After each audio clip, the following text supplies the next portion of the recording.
Welcome to the second half of Chapter 10, Las Papas, Potatoes. We pick up on the top of page 169. With all the clothing they were wearing, he barely looked at their faces. Josefina had told Esperanza that if she was a good worker, the bosses would not concern themselves with her age, so she knew she would have to work hard. Esperanza copied everything that Hortensia and Josefina did. When the woman put the hot bricks between their feet to keep them warm while they worked, so did she. When they took off their outer gloves and worked in thin cotton ones, she did the same. Everyone had a metal bin sitting behind them. The field workers brought cold potatoes and filled up their bins. Hortensia took a potato and then, with a sharp knife, she cut it into chunks around the dimples. She tapped her knife on one of the dimples. "That is an eye," she whispered to Esperanza. "Leave 2 eyes in every piece, so there will be 2 chances for it to take root." She dropped the chunks into a burlap sack. When the sack was full, the field workers took it away. "Where do they take them?" she asked Hortensia. "To the fields. They plant the eye pieces and then the potatoes grow." Esperanza picked up a knife. Now she knew where potatoes came from. The women began chatting. Some knew each other from camp, and one of them was Marta's aunt. "Is there any more talk of striking?" asked Josefina.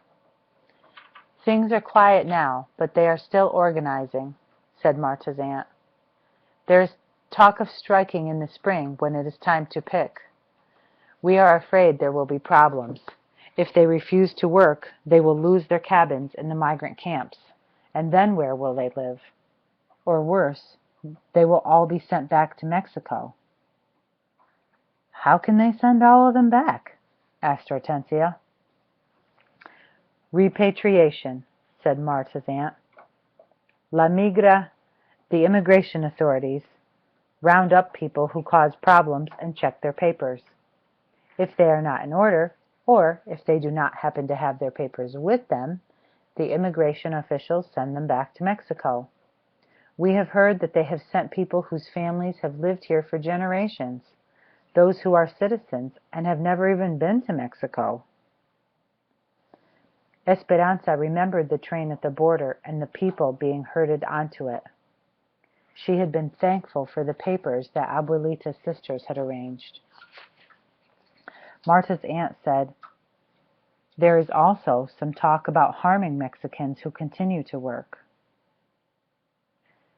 The other women sitting around the circle pretended to concentrate on their potatoes, but Esperanza noticed worried glances and raised eyebrows. Then Hortensia cleared her throat and said, "Are you saying that if we continue to work during the spring, your niece and her friends might harm us?" "We are praying that does not happen. My husband says we will not join them. We have too many mouths to feed, and he has told Marta she cannot stay with us. We can't risk being asked to leave the camp or losing our jobs because of our niece." Heads nodded in sympathy, and the circle was silent, except for the sounds of the knives cutting the crisp potatoes. "Is anyone going to Mexico for La Navidad?" asked another woman, wisely changing the subject. Esperanza kept cutting the potato eyes, but listened carefully, hoping someone would be going to Aguascalientes for Christmas. But no one seemed to be traveling anywhere near there. A worker refilled Esperanza's metal bin with another load of cold potatoes. The rumbling noise brought her thoughts back to what Marta's aunt had said. If it was true that the strikers would threaten people who kept working, they might try and stop her, too. Esperanza thought of Mama in the hospital and Abuelita in Mexico and how much depended on her being able to work. If she was lucky enough to have a job in the spring, no one was going to get in her way.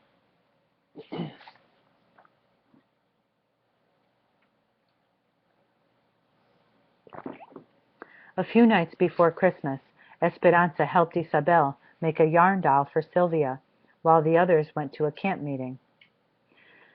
Ever since Esperanza had taught Isabel how to make the dolls, it seemed there was a new one born each day, and monas of every color now sat in a line on their pillows. "Sylvia will be so surprised," said Isabel. "She has never had a doll before." "We'll make some clothes for it, too," said Esperanza. What was Christmas like at El Rancho de las Rosas? Isabel never tired of Esperanza's stories about her previous life. Esperanza stared up at the ceiling, searching her memories. Mama decorated with Advent wreaths and candles. Papa set up the nativity on a bed of moss in the front hall. And Hortensia cooked for days. There were empanadas filled with sweet meat and sweet raisin tamales. You would have loved how Abuelita decorated her gifts. She used dried grapevines and flowers instead of ribbons. On Christmas Eve, the house was always filled with laughter and people calling out, "Feliz Navidad!" Later, we went to the Catedral and sat with hundreds of people and held candles during midnight mass. Then we came home in the middle of the night, still smelling of incense from the church, and drank warm atole de chocolate and opened our gifts. Isabel sucked in her breath and gushed, "What kind of gifts?" I can't remember," said Esperanza, braiding the yarn doll's legs.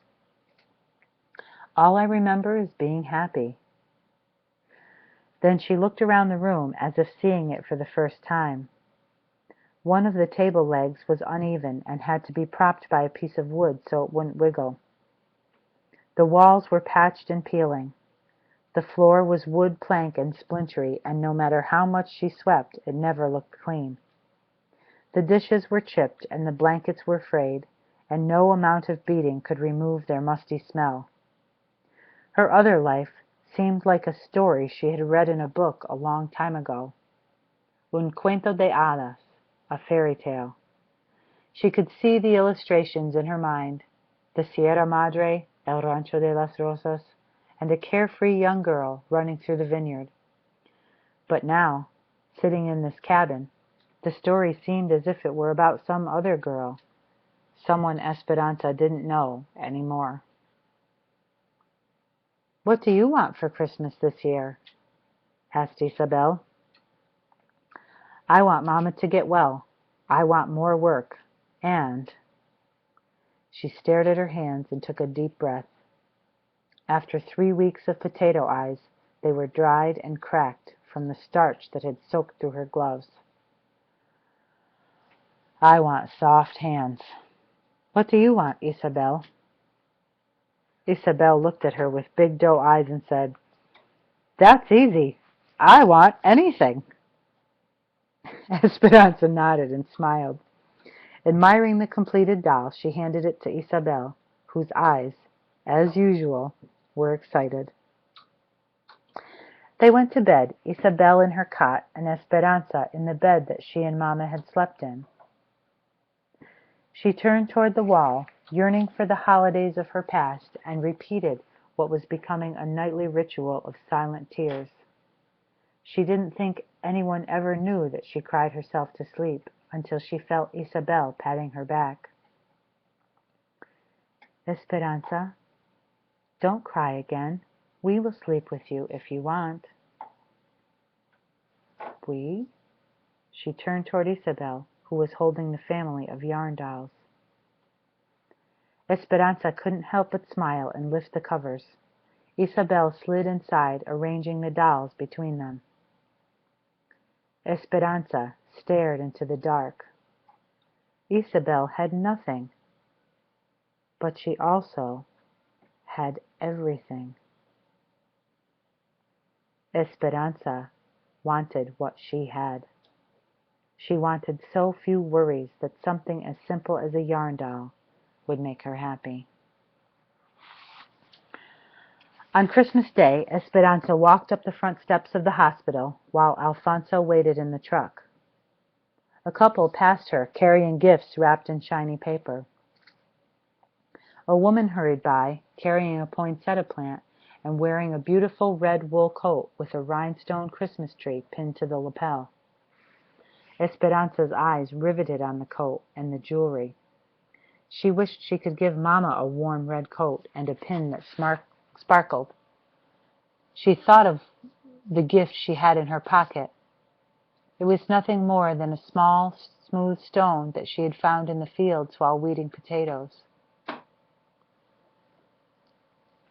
The doctor had moved Mama to a ward for people with long-term illnesses. There were only 4 other people on the floor, and the patients were spread out, their occupied beds scattered along the rows of bare mattresses in the long room. Mama slept and didn't wake even to say hello. Nevertheless, Esperanza sat next to her, crocheted a few more rows on the blanket, and told Mama about the sheds and Isabel and the strikers. She told her that Lupe and Pepe could almost walk now, and that Miguel thought that Papa's roses showed signs of growth. Mama didn't wake to say goodbye either. Esperanza tucked the blanket around her, hoping that the color from the blanket would slowly seep into Mama's cheeks. She put the stone on the night table and kissed Mama goodbye. Don't worry, I will take care of everything. I will be la patrona for the family now. This concludes Chapter 10, Los Papas. Thank you for listening.